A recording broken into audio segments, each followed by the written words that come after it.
साला बताओ इतना लोग चुतिया बा तो पियकड़न से हम परेशान हो गइल बानी। साला एगो रास्ता में कॉल धसवा देनी की राही बटोई आई तो हेने पानी ओनी चला के पी ली। गाँव हेनियो दूर बा तो रास्ता में रही तो पी ली। अब साला बताओ मुलवा कौन काट के लेके भाग गइल। अरे तनियो मुनी लोग के विचार नहीं है। बताओ अरे साला में तो ढेला डाल दे बड़ा पाइपो हम बताओ भसा देल बड़ा ओहो यार दिमाग खराब हो गया लगा कुछ बुझाते नहीं किन्ने बनाए तो ढेला डाल दे बड़ा साला एगो तो हमरा कॉल के देख के टेंशन भइल बा। अब तो हिकरा के देख के टेंशन हो गइल का ये घंटा से जाता आवता रहो ना बुलाइए के पूछी। ए चाचा ये है ओइबो का हो ये मर्द होता है कि ये घंटा से देखो तनी जाता रहो निया जाता रहो का कुछ का बेचैन बड़ा का कुछ बोल बता। अरे मर्द बहुत परेशानी बा जानता रहो इतना परेशान बनिया पूछो मत देखो टाइम नहीं है हमरा लगे जाता। अरे आवो ना आवो बैठो तो जइयो आवो बैठो का बोल बताओ ना का बोल बा। अच्छा आओ तो खैनी बनाओ तनी खाइए लिए तबे जाइले। अरे जान बड़ा परेशान बनी यार का बोल बा। अरे यार हमरा ससुरारी से गाय मिल गई अब वो कुत्ता कर लहसन गोइया से। अब तो इनमें नया कौन बात बा गरी तो ससुरारी में सबके किया से मिल जाता है इन्होंने से बाग मत नया बात होता है सुन लो है ना तले बीच में बोल देलो नया बात ज्यादा ना का बता तनी। अब गाय ओइसन बिया अब उन्होंने से रोकई देना कोई हां ना लागत हुई बाग मत लागला के कहत रहा उन्होंने से ना रोकालियो तब हमारा नहीं देलो जानते बड़ा सुखार पड़ल तो उन्होंने के धान के पूरा है नहीं के अब खिया बोलने के परेशानी होल त हमरा ये भेज देला सन।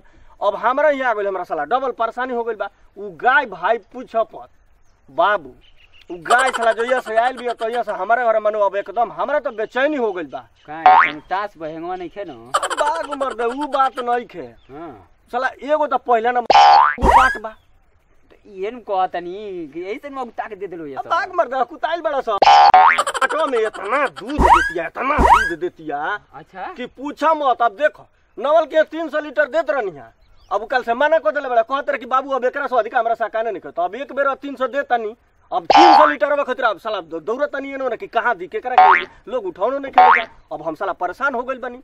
ये मर्द गोया 300 लीटर देते या अरे मर्द एक बेरा 300 लीटर देतिया दोनों बेरा मिला के 600 लीटर भइल। अब नवल मना कर देल तो अब उहे डेयरी खतरा खोत नहीं तो सोचनी जानत रह कौन चीज साला एगो डेयरी पास करा ली तो जात रहनी है मैरवा काम रहल तो सोचनी है डेरिया वाला काम ओनी हो जाई बतियवले बनी तो अब जात रहनी है तो देख तले फोन आ गइले तो फिर लौट के जातनी का करी अब वही में परेशान बनी हम।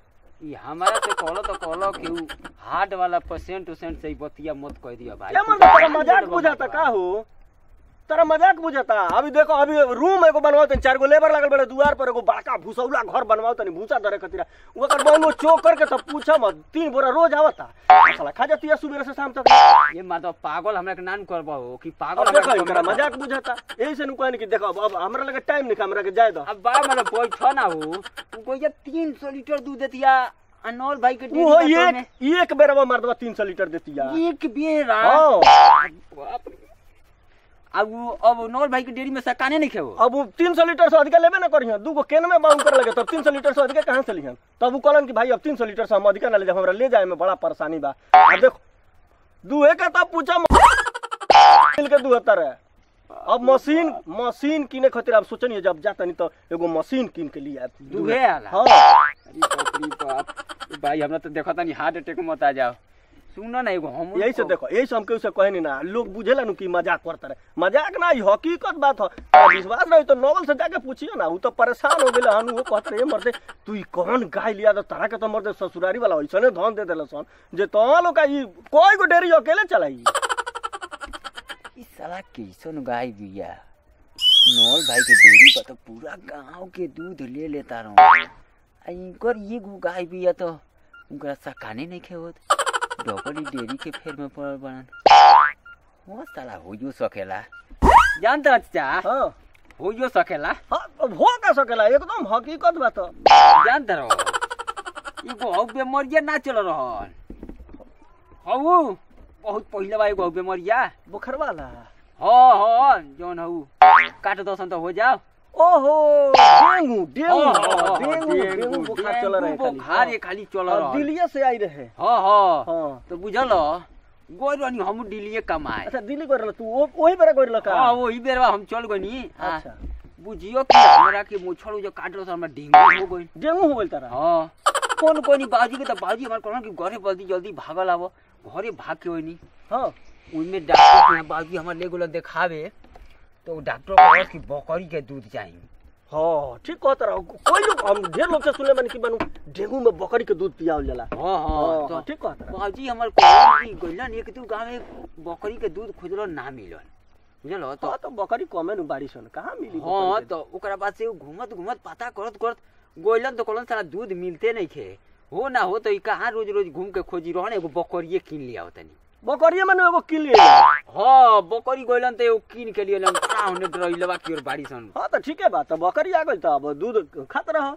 ऊ जानत रह बकरिया हाँ आइल तो जैसे टूटल फूटल रहल खइला बिना मतलब खियौले ना हो जैसा। हाँ ऊ आइल तो बुझियो कि 100 ग्राम दूध ना देव। अच्छा बाजी हमर कहलन बाबू एकरा के खूब खियावसन हाँ कि दूध बढ़ा देव। हाँ हाँ हाँ अब लोगनी जा खियावे बकरिया के? हाँ हाँ खियावे लोगनी जा तो तन दूध बढ़ावलस हाँ पाप भर कर देहलस। हाँ ओकरा बाद बाजी कहलन कि ये ना होई चोकर एक पूरा गोइलन तो लेके होइल। बकरिया के में चोकर के उतरल ललू? हाँ अच्छा कहाँ सुखा हाँ चोकर एक पूरा आइल अच्छा आ ओकरा बाद ओकरा के ले जाके देहनी तुरंते खाए खत्म। एक बोरा चोकर तुरंत खा गल? पहले तो एक दौरी डालले रहनी। हाँ उस साला आधो घंटा ना लागल खीस बरल तो बोरवा रख देनी तुरंते खा गइल। ए मर्दे इतनो की बकरिया एक बोरा चोकर में खा गई? हाँ तब ओकरा बाद यही पर मत आई थी अफसोस होता तारा। ओकरा बाद एक बोरा जब चोकरवा खइलस हाँ तो बुझियो कि 2 लीटर दूध देहलस।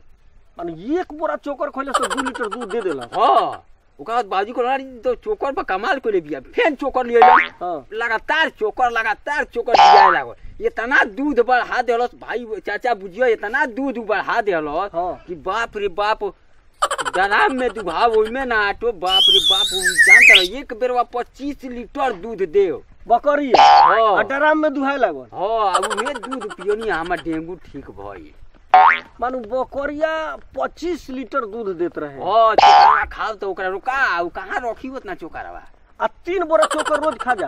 अरे सुबेरवा 1-1.5 बोरा लाग जाब संझिया खाने 1-1.5 बोरा लाग जाब। बाग सरे ते फेकत रे बाग फेकत। हां तो मानु बकरी हेती मु की बकरी रे आ 25 लीटर कोनिया दूध दे दी तो ई मतलब बतावत चाचा कि तारी वो गाय आइल ससुरारी से। हां ओकर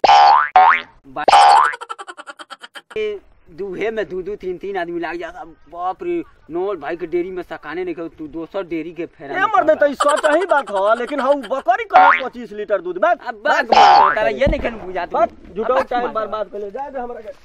बताओ जब पाले पड़ल तो भागल जाता रन। ई बताओ भाई ये गाय और उतना दूध दी हो कि एगो डेरी में सकान ना हो डबल डेरी के फेर में ओदे भाई पड़ल बड़ा ना तुम करिए वो गोये दे दी तो हमर बकरिया उतना दूध नहीं दे सको। ये नु होला जोड़ के जब तोड़ पड़लन भाई तो आदमी भागिए चलेला ओइलन हमरा लगे फेंके आव फेंकवा दी आव अब ना आइब फेर हमरा लगे कब बैठे।